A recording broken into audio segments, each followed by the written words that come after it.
I'm Chris Clark, publisher of NACD Directorship magazine, and this is BoardVision. Today's topic is everything about board intelligence, and I'm joined today by Phyllis Deiso of McGladrey. Welcome, Phyllis. Thank you, Chris. Appreciate being here. Now, you probably didn't know this, but I am a big fan of gap analysis. So I'm going to ask you a first question having to deal with that. And I'd like to ask you, in your experience, and you have extensive boardroom experience, what are kind of the warning signs in terms of communications between the board and the C-suite, and how you can kind of judge that's going to an unhealthy level or place? Mm-hmm. Well, communication between the C-suite and the board is something that is obviously critical to the board's fulfilling its fiduciary responsibilities.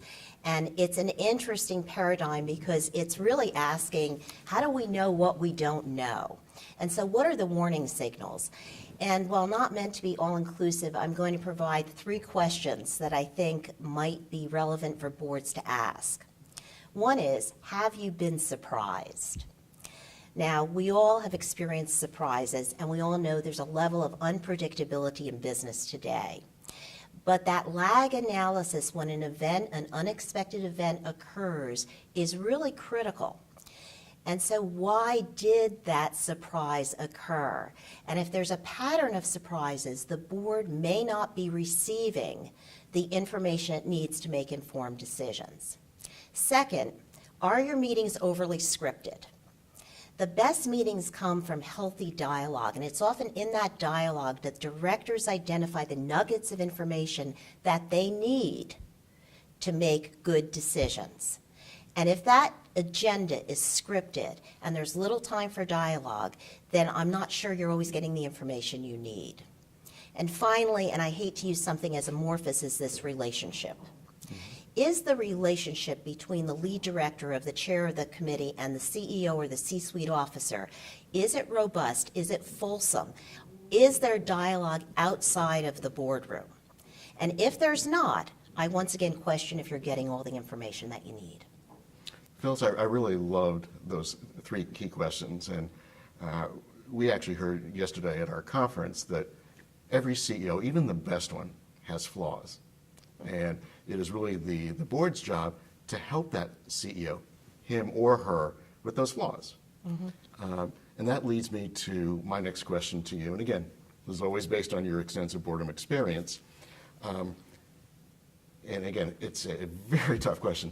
How can a board member really know what's keeping that CEO up late at night? Now, it's one of those things that we almost touched on, but how would you advise a board? Well, I think the traditional answer there is to default to relationship and the relationship between the board or the lead director and the CEO. But I'd go a little bit further than that. What I'd say is be prepared. Now, why do I say that? We talked earlier about dialogue in the boardroom. Dialogue has to come from a foundation of knowledge.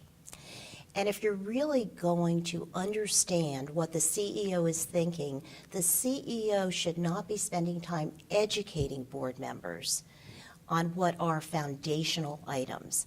It should be a strategic discussion, and the only way that can occur is if board members are prepared. The other comment I would make is board members need to support diversity. It is through diversity of experience that you are able to really address strategic issues with the CEO. So for example, if a company is very concerned and very focused on the success of a digital marketing program, it might be helpful to have a chief marketing officer on the board and have that skill set. Board members need to support diversity not just in ethnicity and age and gender, but also in skill set and experience. So I would say those are pretty key. And finally, we touched on it earlier, I'm not going to ignore relationship. I think it's important to have a relationship outside the boardroom. Agreed. Now, I'm going to touch back to the first point we were both talking about, and it's been called a number of different things. There's some cute phrases, some acronyms, but in terms of information imbalance, it's critical for a director to get the right information at the right time. seems like a daunting challenge. And again, in your experience, what are the areas, and there are a lot of areas in the boardroom that touch on information. What areas are in the top three that a director, regardless of industry, should be acutely aware of? Well, forgive my vernacular. I'm going to call it the oops, the wow, and complexity. I'm going to plagiarize that. That's great. So thank you. Okay, I give you my permission. The oops, when things go wrong, it's very natural for the C-suite and management not to want to necessarily expose those flaws fully to the board. The board has to foster an environment where those kinds of things can be examined, we perform the lag analysis, we determine what went wrong, and we move forward.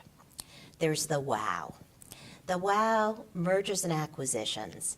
Management spends a lot of time looking for a target, developing a product, another good example, and really becomes connected to that path.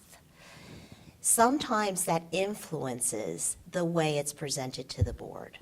The board needs to be aware of that and be appropriately challenging of those wow moments. And finally, complex areas such as IT, social media. I will admit I'm in a generation, unlike my sons, where IT and social media are probably things that are more recent in their genesis. We as directors need to be willing to confront those complexities. I have encountered many systems implementations that have not gone as well as we might have hoped. And part of the reason for that could be that we as directors just have not asked those probing questions in areas of complexity. So the two areas that I remember, clearly M&A, given, IT, a given. Does that information imbalance ever creep up in, I don't want to call them softer areas, but in the succession area, in that type of presentation? Because obviously that can be skewed as well.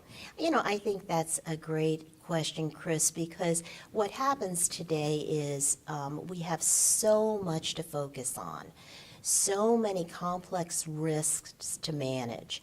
And so it's very easy sometimes to forget those softer areas, like CEO succession planning, which is so critical to the long-term success of a company. So I would definitely agree with that. I think that's a great comment.